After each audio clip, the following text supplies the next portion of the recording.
भगवान वामन जी आए, बलि चरणों में प्रणाम करते गए। अहो भाग्य हमारे जो प्रभु आप पधारे, मैं आपकी क्या सेवा कर सकता हूँ।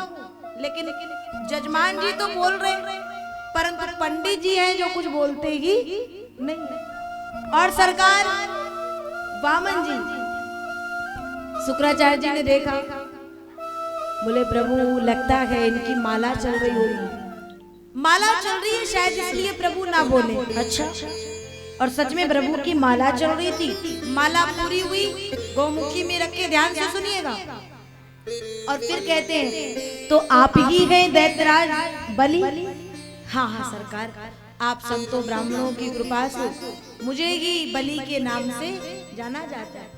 बहुत नाम सुना आपका, आपके परदादा की कीर्ति चारों ओर फैली। आपके दादा महान भगवत भक्त और आपके पिता की कीर्ति भी कोई कम नहीं थी। और आपका तो कहने ही क्या सरकार। अब देखो जरा, बलि ने कहा पंडित जी तो नेक से लग रहे हैं, और बात करें दादा परदादान की। ए पंडित जी, आपने हमारे दादा परदादाओं को देखा है क्या? नहीं नहीं, हम कहाँ देखेंगे, हमने अपने बुजुर्गों से बड़ों से उनके बारे में सुना है। अब देखो, बलि के परदादा कौन गए? हिरण्यकश्यप। बलि के दादा कौन गए? प्रहलाद। बलि के पिता कौन है? विरोचन। और ये विरोचन के पुत्र हुए बलि। इतनी लंबी बात बता रहे पंडित जी। अब तो जजमान जी गदगद हो गए, बोले अब तो मेरा और सौभाग्य लग रहा है, मैं आपकी क्या सेवा कर सकता हूँ। वामन जी कहते नहीं नहीं कुछ नहीं, बस आपका नाम बहुत सुना था ना, इसलिए दर्शन करने की इच्छा थी, दर्शन कर लिया, अब तो चला। बलि कहते नहीं नहीं प्रभु, मेरा यज्ञ चल रहा है और मेरे द्वार पर आके एक विप्र खाली हाथ जाए, ऐसा उचित नहीं है, दोष लगेगा। प्रभु कुछ तो ले लो। अब देखो हमारे पंडित जी क्या कहते हैं। भगवान कहते हैं देखो, जीवन यापन करने के लिए, जीवन यापन करने के लिए जितनी वस्तुओं की आवश्यकता होती है मेरे पास में सब है। अगर वर्षा हो तो मेरे पास छतरी है, नीचे आसन लगाना हो तो कुसा का आसन है, भूख लगे तो भिक्षा पात्र है, प्यास लगे तो कमंडल है। अब इससे अधिक की आवश्यकता अधिक नहीं है। बढ़ाने को मनुष्य कितना भी बढ़ा ले, लेकिन जीवन यापन के लिए इतना ठीक है। बलि ने कहा प्रभु अगर आप कहे तो एक सुंदर सी ब्राह्मणी कन्या देख के आपका विवाह करा दिया जाए। विवाह तो जजमान जी अभी तो हम एक है, फिर हम दो हो जाएंगे। मेरे पास छतरी तो एक ही है। बोले महाराज छतरी छोड़ो, आपके लिए सुंदर महल का निर्माण करा देंगे। ठीक, प्रभु बाल गोपाल भी होंगे बिल्कुल, तो उनकी शिक्षा दीक्षा, बोले वो है ना हिरण्यकश्यप दानव विश्वविद्यालय, उसी में हो जाएगा। बोले प्रभु एक बात बताओ जजमान जी, अगर कभी भगवान न करे ऐसा हो, परंतु अगर हो गया तो क्या? कई बाल गोपालों में से किसी एक का राम नाम सत्य हो गया तो ऐसी स्थिति में रोना पड़ेगा ना? हाँ बिल्कुल, तो रोएगा कौन? बोले प्रभु विवाह आपका होगा, बाल गोपाल आपके होंगे, तो रोने वाला कोई किराए पे नहीं बुलाया जाएगा, रोना आपको ही पड़ेगा। तो पंडित जी कहते तो हम ऐसा काम ही काहे को करें जिसमें हमें रोना पड़े। सब हटाओ, कुछ नहीं करना है। अब पंडित जी तो बड़े हठी लग रहे हैं। जजमान जी कहते कुछ तो ले लो प्रभु। अच्छा ठीक है, अब आप इतना हट कर ही रहे हैं तो देना ही चाहते हो, तो जितना मैं मांगू उतना दे। बहुत ध्यान से सुनिएगा। अब हाँ पंडित जी मांगिए। पंडित जी ने मांग लिया क्या? पदानि त्रीणि दैत्येन्द्र सम्मितानि पदा मम। मेरे पग से नाप करके ज्यादा नहीं, 3 पग भूमि मुझे दान दे। जजमान जी कहते वाह पंडित जी, आप रहे वामन के वामन, नहीं मांगना भी नहीं आता है। आप तो नेक से, आपके चरण कितने बड़े बड़े होंगे, और आपके नेक नेक से चरण, 3 चरण उतने भी नहीं होंगे जितने में आपका आसन लग जाए। ये दान लेकर के, ये दक्षिणा लेकर के आप मुझे ऐसे संकोच में मत डालिए। उतने में सुनते ही शुक्राचार्य जी महाराज का दिमाग ठनका और बलि को भीतर ले गए और कहते, बलि ठहर जाओ, कुछ संकल्प करने की आवश्यकता नहीं है, ये कोई साधारण विप्र नहीं है। तो कौन है? बलि ऐस वैरोचनी साक्षात भगवान विष्णुरव्या कश्यपादितिर जातो देवा नाम कार्य साधका, देवताओं का कार्य सिद्ध करने के लिए ये कश्यप के पुत्र के रूप में भगवान नारायण स्वयं चल कर के आए हैं। मान जाओ। बलि ने कहा, प्रभु क्षमा करें, बहुत देर बाद ब्राह्मण देवता माने गए। अब मैं एक बात कहूंगा, आज मेरे दोनों हाथों में लड्डू है। अगर ये साधारण ब्राह्मण गए तो इन्होंने जितना मांगा है उतना दे दूंगा, और अगर ये परमात्मा आ गए तो भी मैं दान देने से पीछे नहीं हटूंगा, क्योंकि आज जो सबको देता है, जो समस्त ब्रह्मांड को देता है, आज इस बलि का कितना बड़ा सौभाग्य होगा कि उस परमात्मा को दे पाएगा।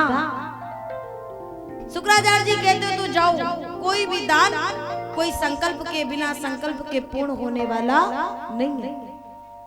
अगर ऐसी बात है तो मैं संकल्प नहीं कराऊंगा।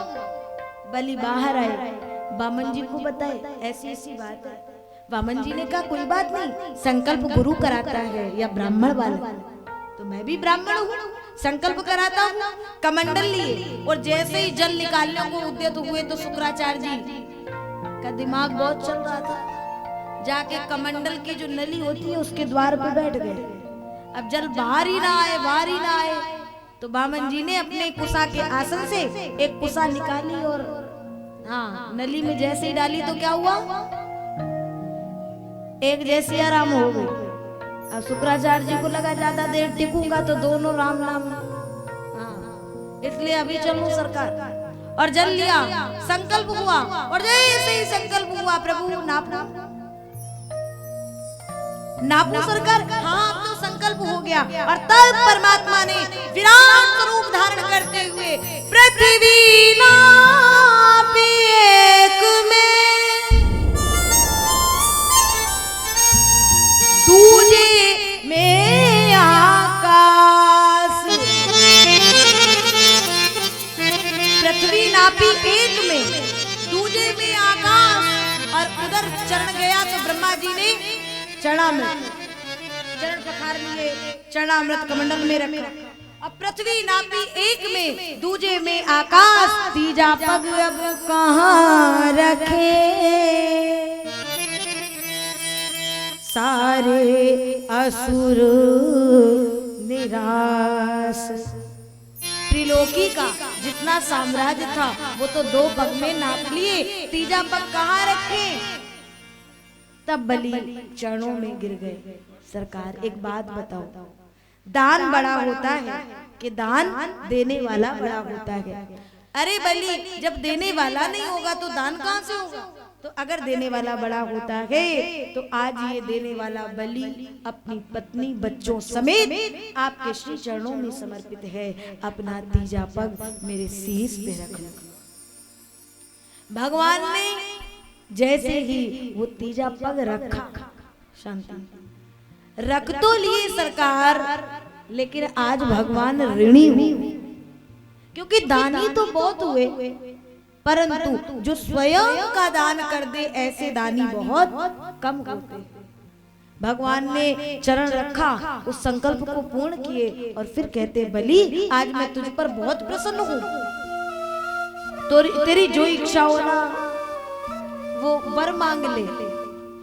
बलि ने कहा, ये चरण, इनकी रज जो सबको दुर्लभ है वो आज इस बलि को मिल गई, अब इससे अधिक क्या मांगू? तो भगवान ने बिना मांगे बलि को सुतल लोक का राज्य दान कर दिया।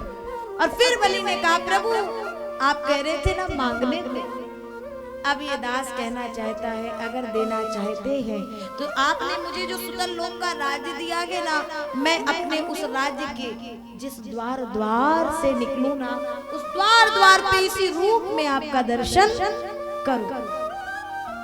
भगवान ने एवं मस्तु कह दिया। प्यारे भक्त के प्रेम के वशीभूत होने के कारण परमात्मा एक पहरेदार, एक द्वारपाल, एक दरबार के रूप में बलि के द्वार पे खड़े हैं। ये भगवान का स्वभाव है। बहुत दिन हो गए, लक्ष्मी मैया ने देखा प्रभु वापस नहीं आए, तो ब्राह्मणी का रूप रख करके विचरण करती हुई आई, प्रभु कहाँ गए? और यहाँ इस रूप में देखी ना तो नेत्रों से झरझर आंसुओं की धार बह चली। प्रभु इस रूप में आओ, उतने में बलि आ गया। देवी को प्रणाम करते हुए, आप कौन है, कहाँ से आए? भैया मैंने आपके बारे में बहुत सुना है, सुनकर के यहाँ तक आई हूँ। आपने मुझे भैया शब्द से संबोधित किया, तो आज ये शब्द बस शब्द तक नहीं रहेगा। आज से सच में मैं आपका भाई, आप मेरी बहन। बलि ने कलाई आगे बढ़ा दी, रक्षा बांधो बहन। और जैसे ही माँ ने रक्षा बांधी, तभी हमारे आचार्य लोग भी कहते हैं, एन बद्दो बलि राजा दानेंद्रो महाबला, संतों का मत। तभी से वो त्योहार भी मनाया जाने लगा जिसमें हर रक्षाबंधन के दिन बहन भाई की कलाई पे रक्षा